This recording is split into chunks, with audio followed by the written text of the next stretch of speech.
नमः। देवाय तस्मै नमः।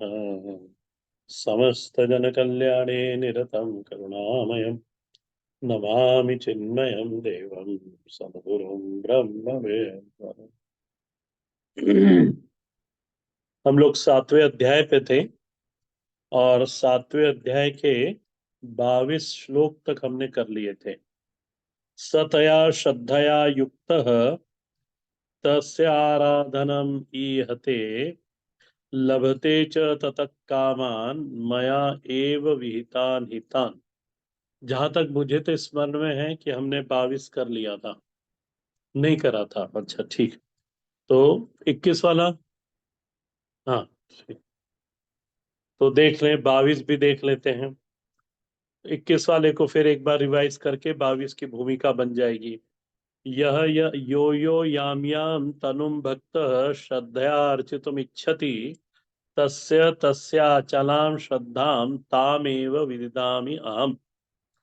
भगवान 21 वाले श्लोक में कहते हैं कि सुनो अर्जुन, ये प्रसंग यहां से शुरू होता है कि परमात्मा आप ही यदि इस जगत के आधार हो, अधिष्ठान हो, और आपको जान लेने से ही मनुष्य का कल्याण हो जाता है, तो बोले महाराज फिर ये मनुष्य कि आप ही को क्यों नहीं जानता?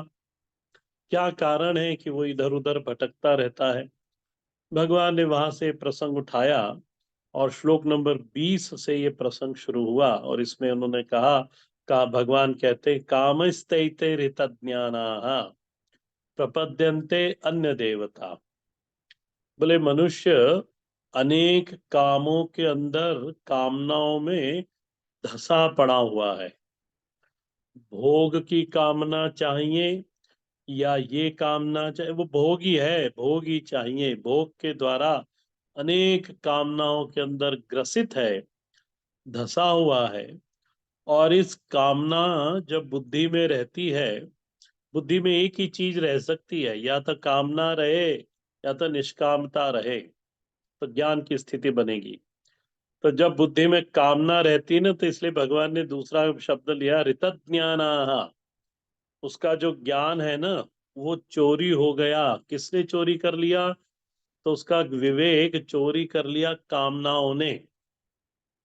और फिर भगवान लिखते हैं स्वयं प्रकृत्या नियता।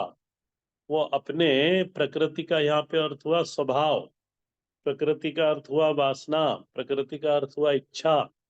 प्रकृति शब्द को समझना हो ना, तो 16वें अध्याय में भगवान ने प्रकृति का ही विषय उठाया है। अभी मैं महारानी भाग में 16वां अध्याय शुरू करूंगा। 15वें अध्याय का लास्ट 2 श्लोक और बचे हैं और 16वें श्लोक की भूमिका दूंगा मैं, यानी रूपरेखा खींचेंगे। वो है 11, 12, 13, 14। तब आप देखना, उसमें प्रकृति शब्द को भगवान ने विस्तार से उसको समझाया है। पूरा अध्याय प्रकृति पर ही है।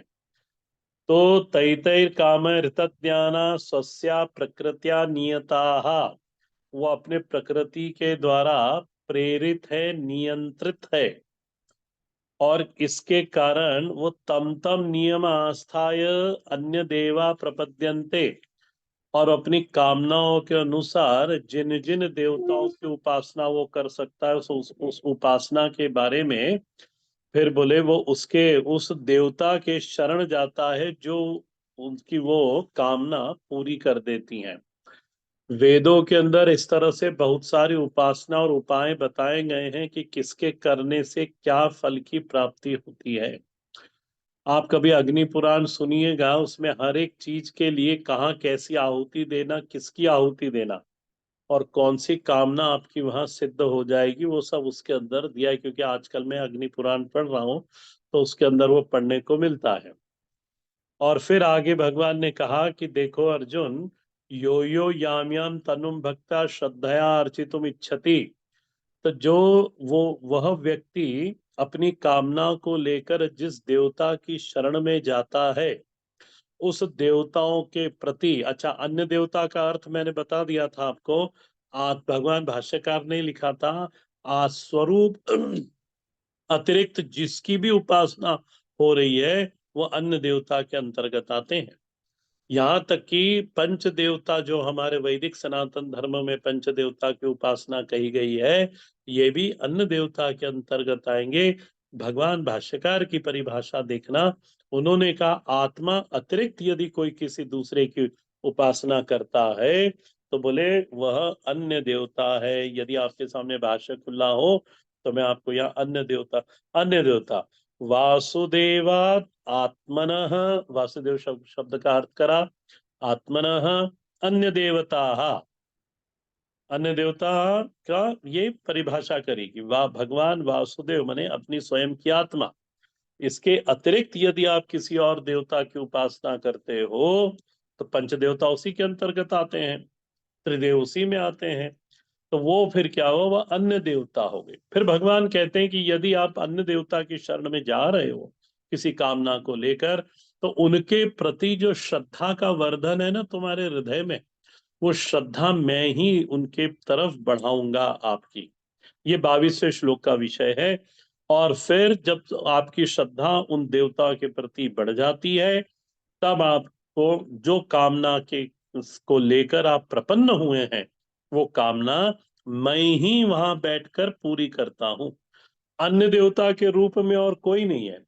जैसे मैंने भागवत में भी बताया था, और कभी किसी क्लास में ही बोला होगा कि सृष्टि की दृष्टि से या कहो जगत की दृष्टि से ब्रह्म ने, परमात्मा ने अपने आप को 5 भाग में विभक्त करा। हम्म सृष्टिकर्ता ब्रह्मा जी हुए, सृष्टि पालन करता विष्णु जी हुए, और सृष्टि का संहार करता भगवान शंकर हुए। ये 3 सृष्टि के, भगवान शंकर का कार्य सबसे अंतिम होता है, इसलिए वो हमेशा समाधिस्थ बैठे रहते हैं। वो जिस दिन समय आएगा, उस दिन वो भगवती काली के साथ तांडव करेंगे। तब महाराज वो 7 पॉइंट का, 8 पॉइंट का, 9 पॉइंट का फिर भूकंप आता है, और फिर वो भगवान की फिर ये संहार लीला शुरू होती है। तो भगवान शंकर का कार्य सबसे आखिरी में है। अच्छा, भगवान विष्णु जब पालन करते हैं तब पालन करने वाला नियम बनाता है। तो नियम को क्या बोला, धर्म ही परमात्मा का नियम है। Do this don't do that, विधि और निषेध। धर्म के 2 पहलू होते हैं, विधि ऐसा करो, निषेध ऐसा मत करो। तो विधि निषेध क्या, ये के रूप में भगवान विष्णु धर्म की स्थापना करते हैं। अच्छा, जिसने बहुत अच्छे से भगवान के बनाए हुए धर्म का पालन करा, तो अनुग्रह देवता भगवान गणेश, वो उसके कार्य निर्विघ्न संपूर्ण कर देते हैं, सफल कर देते हैं उसके कार्य। यदि आप धर्म का आलंबन लिए हुए हो, जिस तरह से मनु धर्म के बारे में बताया गया है, यदि आप उस तरह का जीवन जीते हो, आचरण यदि आपका है, तो आपके जीवन में कभी भी विघ्नों की उत्पत्ति होगी नहीं। और यदि ये विघ्न आ भी रहे हैं तो ये पूर्व जन्म का कोई संस्कार है, कोई कर्म है जिसके कारण विघ्न है। वहां पे भगवान की आराधना करी, भगवान गणेश की, तो वो उस विघ्न को हटा देते हैं। जैसे पांडवों को देखिएगा, पांडवों ने अपने जीवन में कभी अधर्म का पक्ष नहीं लिया, परंतु महाराज उनको वनवास मिला। तो ये किसी जन्म का अपने कर्म का कोई भोग था, जिसके कारण उनको वनवास भोगना पड़ा। तो धर्म का पालन करने वाले पर अनुग्रह करता देवता भगवान गणेश, और जो अधर्म का पालन करता है, धर्म का पालन न करके अधर्म के पक्ष में रहता है, इन लोगों का संहार करने के लिए भगवती शक्ति। ऐसे भगवान स्वयं, या तो कहो ब्रह्म स्वयं, वासुदेव स्वयं 5 भागों में विभक्त हुए हैं। इसलिए भगवान यहाँ कह रहे हैं लभते च ततः कामान मय्येव विहितान हितान। मैं ही उनको ये सारे जो उनके जिस कामना को लेकर शरण में गए हैं, उस कामना को उस देवता के अंदर बैठकर, उस रूप में बैठकर मैं ही उसकी सारी कामना पूरी कर देता हूं। इस तरह से ये 22वां श्लोक था। ये 21वां श्लोक था। 22वें श्लोक में भगवान यही कह रहे हैं, सतया श्रद्धया युक्ताः। और इसका भाष्य देख लेते हैं। सतया श्रद्धया युक्ताः तया राधान मीहते लभते च ततः कामान मय्येव विहितान हितान। भगवान कहते हैं यहाँ पर, इसका प्रोज ऑर्डर देख लो। सबसे पहले संधि तोड़ लो। सतया श्रद्धया युक्तः तस्य आराधनम ईहते। पहली लाइन, लभते च ततः कामान मया एव विहितान हितान। वह पुरुष जिसमें श्रद्धा युक्त है। देखना भाष्य को देख लो। सतया मद विहिता, सतया मद विहितया श्रद्धया युक्त सन। बोले जो व्यक्ति मेरे द्वारा ही उस देवता के प्रति श्रद्धा से युक्त होकर, सन होकर, तस्य देवता तन्वा, फिर उस देवता के प्रति, हम्म, तस्य, तस्य स्टैंड फॉर, तस्य कहाँ है, पहली लाइन में है तस्य, सतया श्रद्धया युक्ता। वो किसके कारण वो श्रद्धा से युक्त हुआ है, मेरे कारण। भगवान भाष्यकार ने समझाया, सतया मद विहितया श्रद्धया युक्त सन। और श्रद्धा से कहाँ गया, तो बोले तस्या, तस्य देवता, तस्या देवतान्वा। क्या करता है वहां जाके, बोले राधनम, आराधनम ईहते, पूजन करता है। जिस तरह से उनको पूजन हो, जिस विधि से उनका पूजन होना चाहिए, उस विधि से उसकी आराधना करता है। अच्छा, उससे क्या होगा? तो भगवान भाष्यकार कहते हैं, लभते च ततः। ये श्लोक का शब्द उठाया भगवान भाष्यकार ने, लभते च ततः। अब लभते च ततः जो लास्ट लाइन में पहले तीन शब्द है, उसका अर्थ भगवान भाष्यकार करते हैं, तस्या आराधनतया देवता तन्वाह। माने जिस देवता के विग्रह को वो आश्रित हुआ है, जिसकी वो आराधना कर रहा है, क्यों कर रहा है? कामान ईप्सतान, कामना की प्राप्ति के लिए। तो उसको उस कामना की, उस इष्ट पदार्थ की प्राप्ति हो जाती है। अच्छा, कैसे होती है? तो भगवान विज्ञान बता रहे हैं। वहीं पे देखना आप, मया एव, मया एव, ये मया एव कहां से उठाया? लास्ट पंक्ति देखना श्लोक की, लभते च ततः, फिर पेंसिल से एक लाइन डाल लेना, और फिर कामान मया एव। मया एव का अर्थ क्या करा? परमेश्वरेण सर्वज्ञेन कर्म फल विभागतया। बोले मैं ही वहां पर, मैं परमेश्वर कौन, कैसा है वो? सर्वज्ञ है।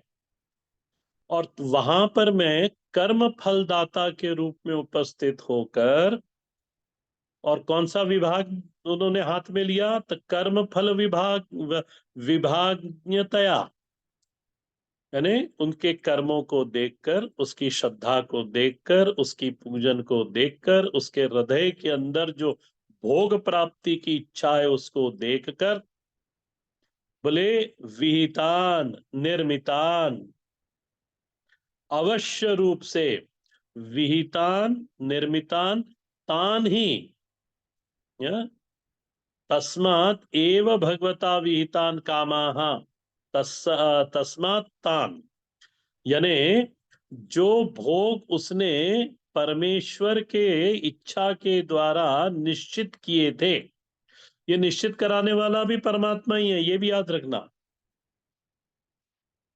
हृदय में बैठकर कर्ता भोक्ता महेश्वर, अनुमंता उपद्रष्टा अनुमंता च कर्ता भोक्ता महेश्वर, उस श्लोक को देखना। तो विहितान निर्मितान, अच्छा, विहितान का अर्थ करा निर्मितान। अब ये निर्मितान के आप दो अर्थ लगा लो। मेरे हृदय में जो कामना निर्मित हुई है, उस कामना, तान ही, यस्मात् ते भगवता विहितान कामाः, वो जो कामना आपके हृदय में उत्पन्न हुई है वो परमात्मा के द्वारा ही निश्चित किए होने पर वो हमें प्राप्त होती है। यस्मात् ते भगवता विहिताः कामाः तस्मात् तान्, देखना वहां पे नीचे अंडरलाइन कर लेना, अवश्यम लभते इत्यर्थः। ऐसे बहुत सारे संसार में लोग हैं जो ऐसा, एक आए भी थे मेरे पास पर वहाँ हरिद्वार में, वो कह रहे थे कि मुझे नहीं लगता कि कुछ करने धरने से कुछ ज्यादा होता करता है। मैंने कहा ये आपकी सोच है, पर ये हमारी सोच नहीं है, शास्त्र की सोच नहीं है। और जिन लोगों ने करके पाया है उनकी भी बुद्धि नहीं ऐसी नहीं बनेगी, पर आपकी बनी वो बात अलग है।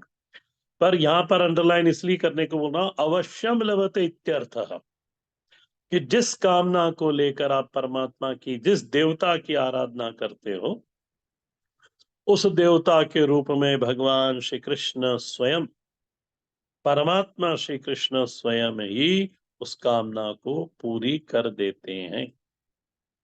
अब यहाँ पर ये तो अर्थ पूरा हो गया। थोड़ा सा यहाँ पर उन्होंने परिच्छेद को लेकर नीचे की 3 लाइन लिखी है। हितान इति परिच्छेदे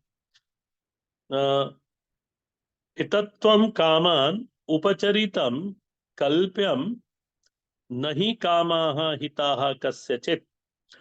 बोले यदि इसको इस तरह से समझाया जाए कि तान अलग कर लिया, विहितान तान ही जो पहले समझाया, पहले कैसे करा हमने, लास्ट पद को देखना 22वें श्लोक की, उसको ब्रेक कैसे करा, विहितान आधा जो न है उसको बाहर निकाल लिया, उसके नीचे हलंत लगा दिया, और फिर तान जो आखिरी में उसको पहले करके तान ही कर लिया, और उसका भगवान ने अर्थ भी कर दिया कि विहितान निर्मितान तान ही, यस्मात् ते भगवता विहितान कामाः तस्मात् तान अवश्यम लभते इत्यर्थ। ये पहला अर्थ करा उनका। यदि कोई ऐसा अर्थ कर दे तो ये गलत होगा। कैसा अर्थ कर दे, उनको हितान कर दिया, वी अलग हटा दिया, और फिर देखो आप, ही तम यहाँ की मात्रा, न का हलंत, इधर इसको निकाल दिया विहितान, तो वी अलग कर दिया, हितान अलग तो हितान इति परिच्छेदेन हित्वत्वम कामान उपचरितम कल्प्यम नहीं कामा हिताः कस्यचित्। यदि इस तरह से अर्थ किया जाएगा तो फिर यह अर्थ क्या होगा कि जो उसके हित में जो उसने कामना करी है, और कामना उसके हितपूर्वक है, और मैंने वो हितपूर्वक कामना उसकी पूरी करी, यह अर्थ बन जाएगा। पर यहाँ पे भगवान कह रहे हैं कि ये बिल्कुल सत्य है, ध्रुव सत्य है, कि कामना कभी भी किसी का हित नहीं करती। यहाँ लौकिक कामना की बात की जा रही है, हाँ, कि यहाँ लौकिक कामना, इसलिए तो परमात्मा से ये व्यक्ति दूर है, इसलिए उनको प्राप्त नहीं कर पाता। तो परमात्मा अतिरिक्त जो भी कोई कामना है, ज्ञान अतिरिक्त जो भी कोई कामना है, ये कामना मनुष्य का कभी हित नहीं करती, इसलिए ये अर्थ यहाँ पे नहीं लिया जा सकता। कामना कभी हित नहीं करती। ये हो गया 22 वाला श्लोक। हुआ क्लियर, हुआ 22 वाला श्लोक। कविता माँ, आप ही दिख रहे हो। हम्म। नीचे के जो परिच्छेद है, आप परिच्छेद छोड़ दो ना। भगवान ने तो वहां एक संभावना व्यक्त करी है कि यदि हितान इति परिच्छेदेन, यदि ऐसा आप कर लोगे तो मनुष्य की जो कामना है विषयों के प्रति, ये कामना कभी भी हमारा हित करने वाली है नहीं। यदि यही कामना परमात्मा के प्रति हो, ज्ञान के प्रति हो, तो वो हित करेगी। पर यहाँ पे श्लोक नंबर 20 में पहले ही बोल चुके हैं, अर्जुन पूछ चुके हैं कि परमात्मा भगवान आपके पास तो कोई आता नहीं है, सब इधर उधर ही भटकते रहते, तो क्यों भटकते हैं। तो भगवान ने तो बता दिया, और कामना के अंदर धंसे पड़े हैं। ऐसी कामना के लिए यहाँ पे कहा ये कभी भी हितकारी नहीं होगी। हाँ, ये कभी हितकारी नहीं होगी। आगे उन्होंने दूसरे 23वां श्लोक देख ले, यस्मात् अंतत्व साधन व्यापार विवेकेन कामिनः चते अतः। बोले ये जो कामना वो करने वाला जो कामी पुरुष है ना, ये कामना उसके अंदर क्यों हो रही है, अविद्या के कारण। देखो, अविद्या के कारण देहाभिमान पुष्ट है, उसके अंदर ये ज्ञान है, ये भावना है कि मैं देह हूं। अच्छा, यदि मैं देह हूं और तो मैं अपूर्ण भी हूं, तो देह उपाधि के साथ रहकर कभी पूर्णता का अनुभव नहीं आएगा। तो क्योंकि पूर्णता का अनुभव हमारे अंदर नहीं है, सुख और आनंद का अनुभव हमारे भीतर नहीं है, तो ऐसा मनुष्य महाराज सुख और आनंद को खोजने के लिए वो इंद्रियों के रास्ते से बाहर निकलता है। तो यह अविद्या क्या हुआ, अज्ञान क्या हुआ कि अहम शरीर है, और वो शरीर को फिर तरह तरह के सुख चाहिए, सुविधा चाहिए, समाधान चाहिए। अब उसके लिए वो बाहर निकलता है इंद्रियों के रास्ते से। तो देखो अब यहाँ पर इस पंक्ति को देखो, यस्मात् अंतवत साधन व्यापार, किसके द्वारा किए गए साधन व्यापार, अविवेकिनः कामिनः चते। बोले ये कामी कौन है, ये कामी बोले अविवेकी है। बोले वो इतने सारे साधन व्यापार करता है। साधन व्यापार का अर्थ क्या हुआ? सुविधा, सुख और समाधान के लिए अनेक प्रकार की चेष्टाएं करना। और आप देखते हो मनुष्य सुख और सुविधा प्राप्त करने के लिए, समाधान सुरक्षा प्राप्त करने के लिए पूरा जीवन लगा देता है। अभी तक बोले हमने अब अपने बच्चों के लिए करा, अभी हमने हमारे लिए कुछ नहीं करा। तो अब वो फिर आगे का थोड़ा जीवन बोले अभी तक काम करना है, क्यों करना है, हम अपने लिए कुछ ऐसे पेंशन वगैरह कुछ सम फिक्स करके रखें ताकि हमारा जीवन निकल जाएगा। तो इस तरह की भावना वाला होता है, तो वो पूरे जीवन में साधन व्यापार का ही पूरा जीवन चला जाता है उसके अंदर। तो भगवान कहते हैं यस्मात, क्योंकि अंतवत साधन व्यापार, ये जो साधन व्यापार है ये अंत में नष्ट होने वाले हैं, ये विनाशशील है। अंतवत साधन व्यापारा, जितनी भी चेष्टाएं हम जीवन में कर रहे हैं अपनी सुख सुविधा और सुरक्षा समाधान के लिए, ये महाराज कहीं न कहीं जाके अंत इसका भी होगा, विनाश होगा इसका। बोले अविवेकिनः अकामी कामिनः चते, वो इसको समझता नहीं है। बोले वो करता जाता है। तो देखो नीचे के श्लोक में फिर भगवान कहते हैं अंतवत्तो फलम तेषाम तद्भावातल्पमेधसाम देवान देवयजो यान्ति मद्भक्ता यान्ति मामपि।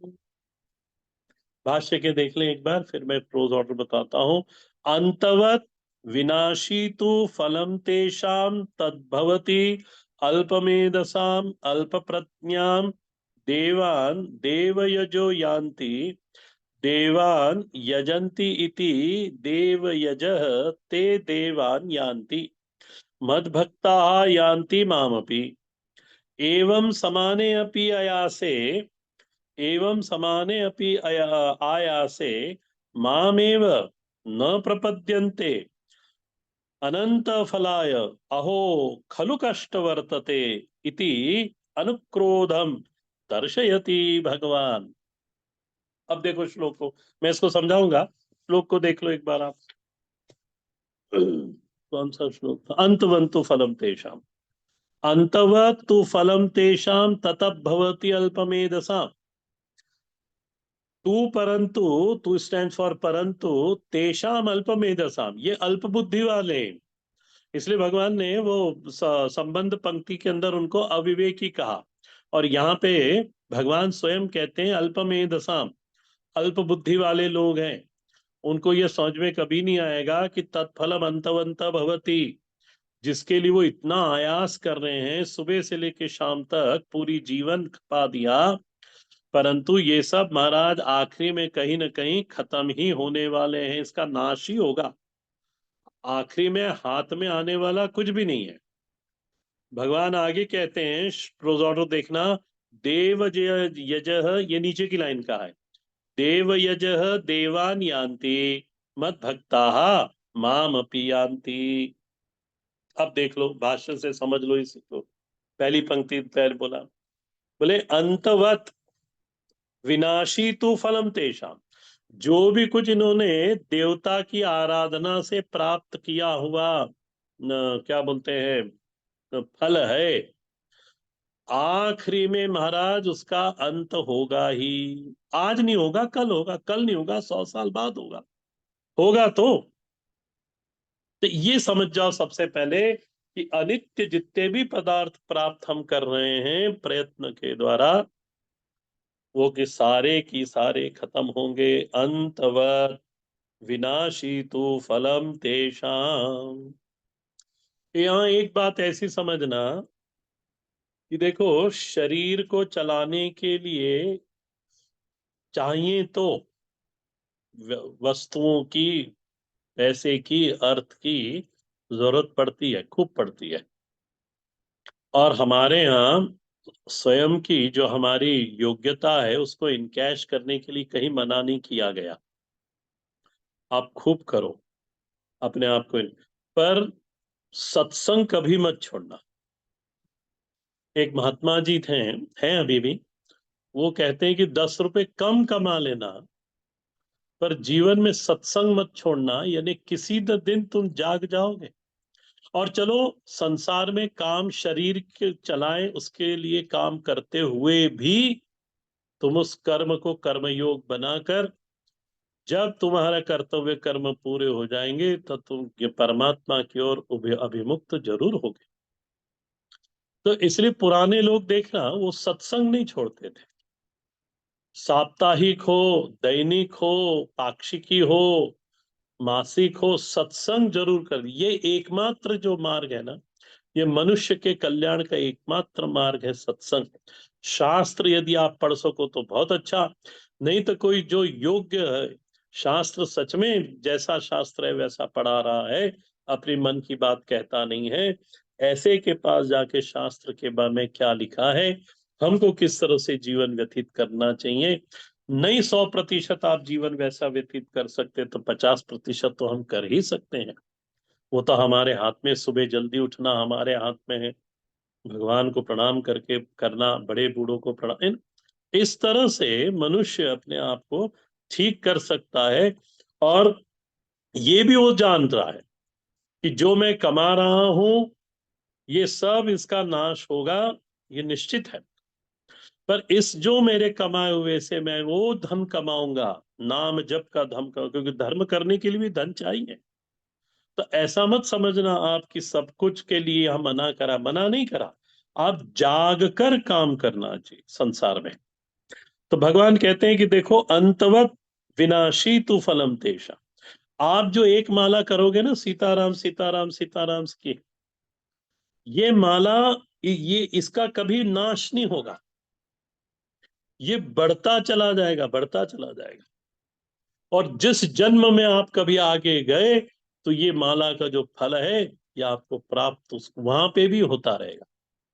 एक महात्मा जी कथा सुनाते हैं, वो कहते थे एक बड़ा बदमाश लड़का था, और बोले वो, उससे सब परेशान थे, उसके घर वाले क्या, और मोहल्ले वाले क्या, सब परेशान। वो सबकी खोड़ी करता था, सबको परेशान करता। तो एक महात्मा वहां पर आए, उन्होंने सत्स चातुर्मास करा, तो आखिरी में सारे मोहल्ले के लोगों ने, परिवार के लोगों ने त्रस्त होकर वो महात्मा को कहा, महाराज ये लड़का बड़ा दुष्ट है और किसी की सुनता उनता नहीं है, अपनी मनमानी करता है, हम सब परेशान त्रस्त हो गए इससे, आप इसको अपने आश्रम ले जाओ। तो उसने, महात्मा जी ने पूछा, वो ले गए थे उस लड़के को कि भैया तू चलेगा आश्रम? तो उसने कहा नहीं, मैं नहीं चलूंगा। तो बोले पर इन सबकी इच्छा है कि तू आश्रम, तेरे को रखना नहीं चाहते, तू चल आश्रम। बोले ठीक है आश्रम चलूंगा, पर कभी भजन नहीं करूंगा। तो महात्मा ने कहा मत करना, चल तो। महात्मा, अभी कथा ना बोलनी रहती तो हम इसको लंबी भी कर सकते हैं, पर मैं तो इसको संक्षिप्त में आपको सुना रहा हूं। तो महात्मा ले गए उस बालक को, और उन्होंने कहा, लड़का ही था, तरुण लड़का था, महात्मा रोज उसको बोलते, देख एक बार राम बोल दे, देख बेटा एक बार राम बोल दे, बड़े प्रेम से उसको समझाते थे। वो बोलता था मैं नहीं बोलूंगा, क्या फायदा, राम बोलकर फायदा क्या। महात्मा जी ने कहा कि हाँ, बेचारे महात्मा चुप हो जाते थे जब वो कहता था फायदा क्या। एक दिन की बात है जब महात्मा जी ने उसको कहा कि यार तो एक बार राम बोल दे, तो उसने कहा कि क्या फायदा। तो महात्मा जी ने आज उसी की भाषा में उसको उत्तर दिया। बोले तू गुटखा खाता है, तो बोलता हाँ। बोले क्या फायदा। अच्छा बीड़ी पीता है, तो बोलता हाँ। बोले क्या फायदा। झूठ बोलता है, बोले हाँ। बोले क्या फायदा। ऐसे कई तरह से उन्होंने बातें बताई। तो उन्होंने कहा तो इतनी सारी चीजें बिना फायदे की करता है, तो मैं आज एक बोल रहा हूँ ये भी कर ले। उसने कहा कि अच्छा, मान गया लड़का। बोलता अच्छा एक ही बार बोलूंगा, दूसरी बार नहीं बोलूंगा। राम, उन्होंने कहा तू एक ही बार बोल, बोल तो। उस लड़के ने जोर से उस महाराज जी के महात्मा जी के मुख के ऊपर जाके कहा राम। तो बोले बस, बन गया तेरा काम। अब महाराज थोड़े दिनों के बाद वो वहां तो घर चला जाता था, कभी आश्रम में रहता था। थोड़े दिनों के बाद वो लड़के का वो लड़का बीमारी से गत हो गया। अब वो गत हो गया तो गया धर्मराज के पास। अब धर्मराज ने उसकी फाइल देखी, चित्रगुप्त ने फाइल देखी। बोले महाराज इसने तो एक भी काम ठीक नहीं करा, इसके तो पुण्य जो है ना वो बिल्कुल जीरो है, कोई नहीं है, ये तो घोर नरक में जाने वाला लड़का है। तो धर्मराज ने कहा नहीं नहीं, इसके चेहरे पर एक तेज दिख रहा है, देखो काय का है वो। उसने कहा हाँ, एक महात्मा के पास ये जाया करता था, उन्होंने इनसे एक बार राम बुलवाया तो इसने जोर से बल लगाकर उनके मुख के मुंह के ऊपर राम बोला था। बोले बस ये उसी का तेज है। अच्छा, जब महात्मा ने उसको राम बुलवाया था तो महात्मा ने उससे दो शर्त ले ली थी कि कोई भी व्यक्ति यदि तेरे को कहे कि ये राम के बदले में तुम और कुछ ले लो, तो कभी मत लेना। उनको बोलना कि राम कहने से जो फल प्राप्त होता है वो दे दो आप मेरे को, पर राम कहने के बदले में यदि कुछ मांगने के लिए आप कहोगे तो मेरे को कुछ नहीं चाहिए। ये लड़के ने बात को सुन ली थी।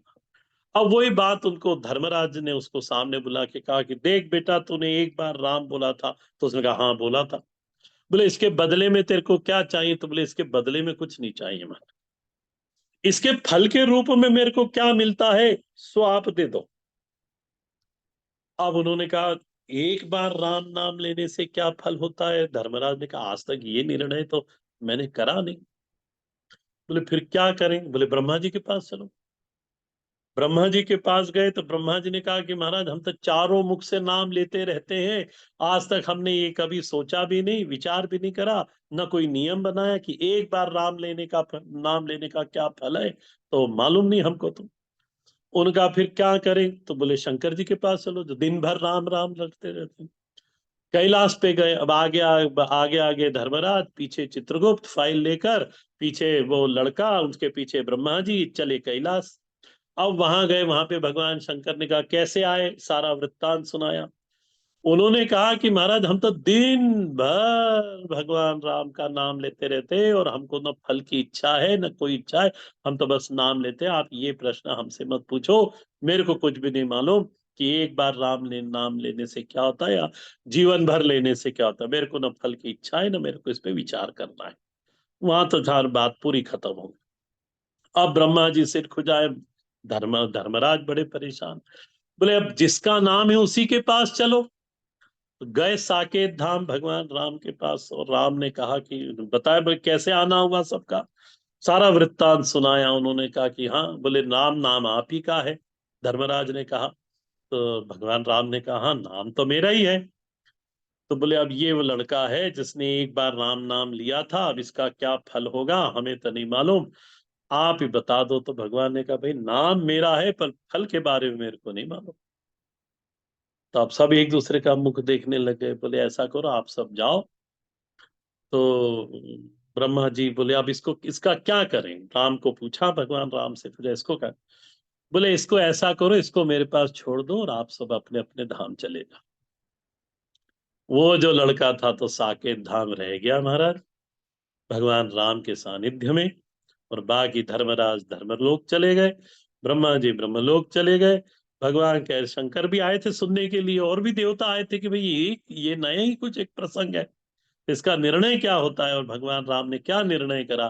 तो उनका इसको मेरे पास रहने दो, बाकी तो आप सब अपने अपने धाम चले जाओ। ऐसा यहाँ पे देखना, अंतवंतु फलम तेषाम। तो ये जो संसार की कामनाओं को करने के बाद जो हमको प्राप्ति होती है ना, ये कैसी होती है? तो बोले अंत विनाशी तु फलम तेषाम तद भवती अल्पमेधसाम। अल्प प्रज्ञा वाले जो लोग होते हैं ना, वो फिर संसार की इस कामना में ही फंसे रहते हैं। मैं तो ये कहूंगा कि संसार की कामना करने में कहीं दोष नहीं, जीवन है तो जीवन में अनेक कामनाएं बनी रहती है, और कोई बात नहीं, अपने पिता से मांगने में भगवान से ही मांगना। पर वो सुबह एक माला राम की, दोपहर को एक माला राम की, और शाम को एक माला भगवान श्री राम की, किसी गुरु के द्वारा ये राम नाम लेकर, और फिर महाराज एक एक माला ही करो, ज्यादा मत करो। देखो इसने तो एक ही, क्या बोले थे, एक ही बार राम नाम लिया। और आप लोग तो क्या करोगे, 108 सुबह, 108 दोपहर को, और 108 शाम को। नियम ऐसे ही रखना। और यदि कभी ऐसा हो जाए कि हम सुबह शाम दोपहर कहीं बाहर में, तो सुबह उठने घर में से निकलने के पहले 3 माला कर लेना। मैं आपको बताऊं, बिल्कुल देर नहीं लगती। और चलो सुबह नहीं कर पाए, भोर में कहीं जाना हो, 2 बजे की फ्लाइट पकड़नी हो, तो फिर जहां पहुंच जाओ वहां बैठ के कर लेना। और नहीं तो सोते समय कर लेना, कर जरूर लेना। तो वो क्या होगा, अविनाशी तो संसार पूरा ही है ही, पर वो जो आपने अपने हाथ में पाया, ये क्या पाया, जिसका कभी नाश नहीं होगा। और नाश न होने के बाद वो सदा मेरा कल्याण करने वाला है। उत्तरोत्तर अभिवृद्धि होती है। इसलिए तो संसार में जो तिथियां आती है ना, इन तिथियों पर, जैसे वैशाख महीने की द्वादशी, वैशाख महीने की शुक्ल तृतीया, ये वैशाख महीना जो आता है मई महीने में, ये बड़ा पुण्यदायी होता है। तो अक्षय तृतीया के दिन किया हुआ नाम जप, अक्षय तृतीया के दिन किया हुआ दान, ये महाराज अक्षय होता है। अक्षय वट का दर्शन करना से अक्षयता की प्राप्ति होती है, अक्षय पुण्य की प्राप्ति होती है। इस तरह से जो मुख्य मुख्य तिथियां आती हैं, ब्राह्मण से महात्माओं से पूछें, या वो जब उनको भी बतानी चाहिए। और उन तिथियों में उनके कहे अनुसार आपको अनुष्ठान करना है, तो पुण्य लाभ होगा। उससे सुखी तो होंगे ही होंगे, आगे के जीवन में भी फिर हमको पुण्य लाभ की प्राप्ति होगी, सुख की प्राप्ति होगी। अंत में भगवान के लोक में जाएंगे। इसको पूरा कर देता हूं मैं। अल्प प्रज्ञानाम। अच्छा, देवान देव यजो याति। भगवान कहते हैं कि जो देवताओं की पूजन उपासना करता है, वो देवताओं शरीर छोड़ने के बाद वो देवलोक में, देवताओं उस देवता के लोक में चला जाता है। देवान यजंती इति देवयजः। जो देवताओं की पूजन करता है उनको कहते हैं देवयजः। ते देवान यान्ति, वो परमात्मा को यान्ति यानी प्राप्त होना। और भगवान कहते हैं मद भक्तान याति मामपि। और जो मेरे भक्त हैं, यानी आत्म चैतन्य के जो भक्त हैं, वो परमात्मा के अंदर प्रवेश कर जाते हैं।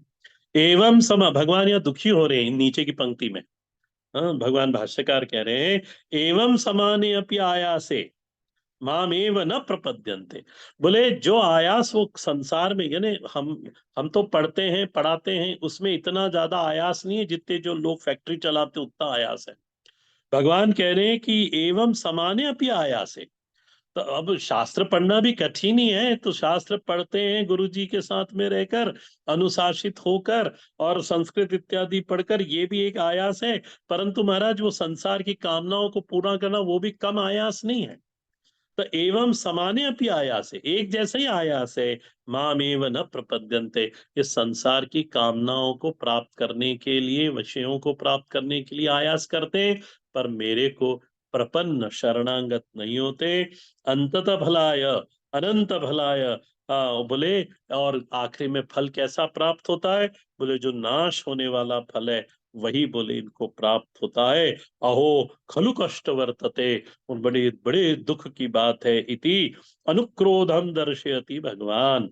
भगवान अपने थोड़ा से क्रुद्ध होकर भगवान यहाँ पर इस तरह से कह रहे हैं, अहो खलु कष्टम वर्तते। बड़ी दुख की बात है कि संसार में जो प्राणी है मेरे पास आने के लिए इसको शरीर प्राप्त हुआ है, परंतु महाराज ये तो और संसार में धसा चला जा रहा है। उसको देखकर भगवान भी बड़े दुखी होते। हर हर महादेव। आगे का श्लोक मैं अगली कक्षा में बताऊंगा। ओम पूर्णमतः पूर्णमिदं पूर्णात् पूर्णमुदच्यते पूर्णस्य पूर्णमादाय पूर्णमेवावशिष्यते। ओम शांति शांति शांति। हरि ओम श्री गुरुभ्यो नमः। हरि ओम श्री राम राम रामेति रमे रामे मनोरमे सहस्रनाम ततुल्यं राम नाम वरानने। श्री राम राम।